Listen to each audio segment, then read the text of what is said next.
Luto po tayo ng munggo. Matisang munggo. Lagyan natin ng bawang. Lagyan natin ng sibuyas. Lagyan natin ng sahog na baboy.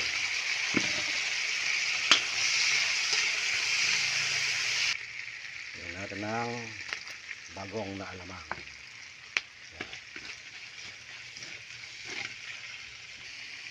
Lagyan natin ng kamatis.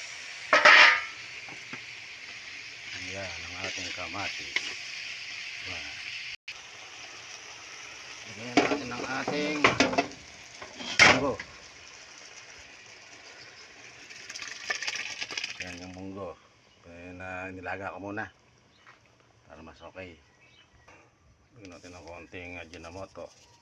Pandagdag lasa lang ang bigyan. Lagyan natin konting siling panigang.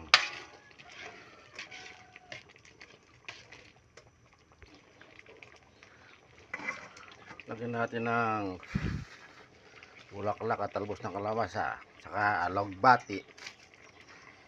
Yan ang alugbati, masarap daw yan.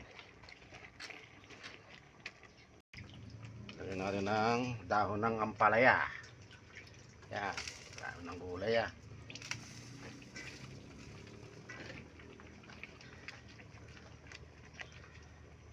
Yan, luto nating ginisang munggo.